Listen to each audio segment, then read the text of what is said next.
I can remember pretty well, then way back in 1963. It was the ending of April when my cousins, they're out there hunting, and my uncle hitched up his horses to pick them up halfway to Buffalo Lake. We brought all their stuff back, and it was getting late when we got back. They unhitched the horses, and then we went to bed about 11 o'clock at night. And somebody was knocking on the door about 4:30 to 5 o'clock there, between that time. There's a young girl standing at the door, and so the ice is breaking up. And you never see no signs of any water by the edge of the ice against the bank. And it just moved like that. And then it's all breaking up, and everybody just got up in the old village, and they got so scared because the water was getting high. There's a little ravine there behind the Catholic Church was filling up with water. We were standing at the bank of that river watching ice.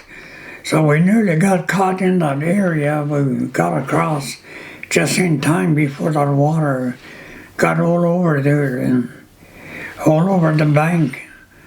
And we moved back to the village. And everybody was packing up to leave to Santa Creek. That's 5 miles away from here. Everybody in the old village are moving. But we waited till the water gets here and there. Pretty soon the lower part of that buildings that sits on the low part of the village, it's all flooding out. And by that time they pretty well, they move all the people by the horses and some used boats to take them to the higher ground. So they pretty well got away from that water. Many people got away. And I was around there still hanging around the village when the water's getting high, and you can't see across the river because already the ice piling up against the island. And the island is pretty high anyway. The water just, the ice just about right up to that tree, little trees at the end of the island. And then my friends, they all left for Santa Creek, so I got no choice. I got to go that way. And I walk across, the water's already running where across the portage on that highway. They have a little road there that goes across to the lake to get some lake water with a water truck in those days. And that already filled up with water. It was about 1.5 feet deep when I walked around across at the edge of a highway across the portage. I don't know where the other peoples are, but when I got to the other side, the peoples are walking, and some of them are on horses with a wagon. It happened so fast. And then everybody was pretty well out of the village. And the whole day, everybody got out of the village. And when we all settled in at Santa Creek, they were talking about one old guy was left behind in his house. He didn't want to go any place. He wants to stay in his house.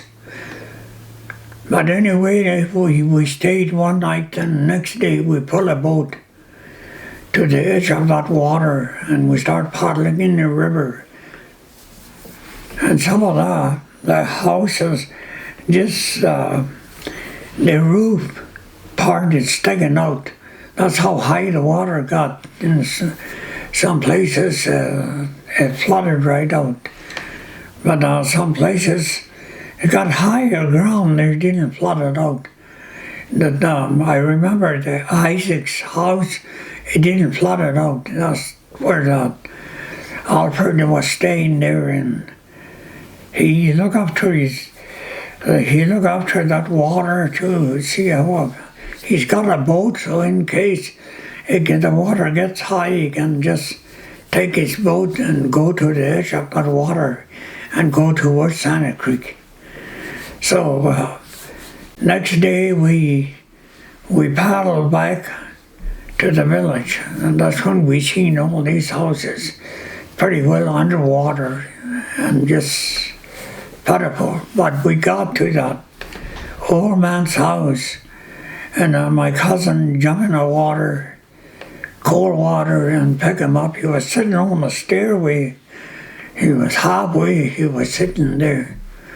My cousin, he's young and strong, and pick him up, put him in a boat, and then we paddled back to the edge of that water and pulled the boat up. They put the blankets on him, a lot of blanket on him, and they took him back to Santa Creek. But during all this time, I don't know where everybody went, but there's another little village about a mile from old village where Daniel Fair's dad used to live there. That's where they build new houses there. My dad, they got a new house there. George Humphreys, Frank Buggins, and who else? Some other people. They moved to their new house. That's the time he flooded out. And then they survived. There's another high ground they find out about a half a mile from where, not even half a mile, a few hundred yards from where they are, all water all over, and they got a boat, and they haul these people to that high ground again. This Harry Campbell, the old guy lives and with his wife. They brought all the people there from that little village. They call it Cigar Town. And then they put him in Harry Campbell's house. They stayed there for I don't know how many days, about a week before the helicopter picked them up. There's 36 people that stranded there. And then the helicopter flying around, but they didn't know there was people there until they made a flag, and they put it above the building, and they flag it every day. The helicopter, he finally seen those people that so he's got a space and big enough that without water there to land. So the helicopters with two big props, he picked up a lot of people. And my mom, my dad, and all my other brothers and sisters, they were with him too. They moved to that Harry Campbell's house. And the Saburns and Buggins, they all moved to that place, and where they stayed for about 6 or 7 days before they got caught. They got found. And after they took them all up, and then nearly every day we come to the village and just watch the water, see if it's going to go down. And he stayed there for about a week. And finally, he broke through. He broke out to the lake, and there's ice everywhere, water. Poor houses just halfway, some of them, the house, they got flooded out so bad. But lucky thing, nobody got hurt, just, and then after that, the people, they stayed in Santa Creek till everything dried out. And they medevac people to Portsmouth, Yellowknife, and other places from the village. A lot of our family members, they went to Yellowknife and Portsmouth, and that's where they stayed till the flood is over. But it's been like that for many days. About weeks, the people stay at Santa Creek. And then all the ice, everything gone. They moved back to the reserve.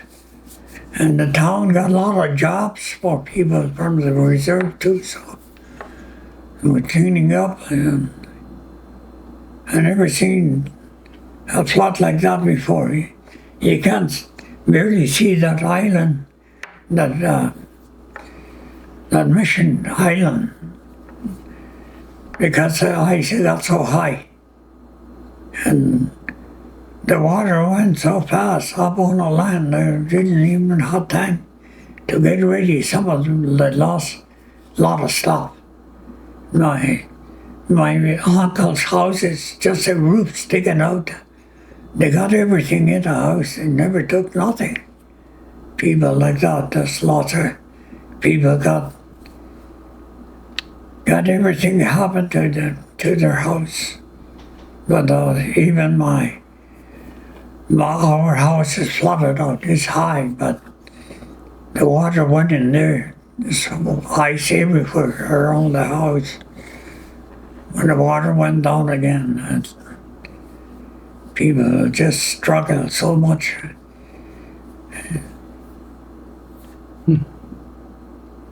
And this 1963, they took a long time to rebuild. Everything that's damaged with the mood.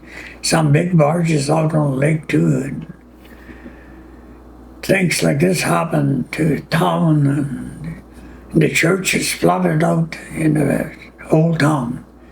In Bay Island, the Catholic Church and the Pentecostal Church are all in water. They're just building a new churches, Pentecostal Church. Right after that same summer, they built a hospital in Newtown. So everybody started moving to Newtown. Maybe they built houses, roads, and 1963, that's the start of the Newtown. We got no bridge at that time, just filled. In the springtime, it overflows, flooded out. People still get across with horses, with old trucks. They made a really little bridge with a culvert, or no culvert, I mean with willows and sticks. And they put a gravel on, that's how they start.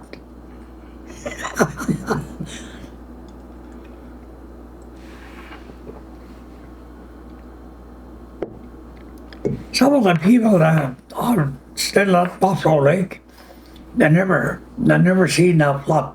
After flood, they came back with a plane, and it was really a disaster. Not long ago, me and my friend, we were talking about the 1963 flood. Lucky thing that nobody fall in the water or anything. Everything done so peaceful, and the water's there, but they got boats, everything ready beside their house. So some of them got caught who got no boat, but still, I'm thankful for that. Nobody got drowned or just hurt, just lots of ice, water, rare. It moved so fast.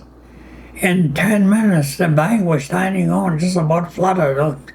All around us there's water. We have to run across to the higher ground to get away from that ice water. Really sad.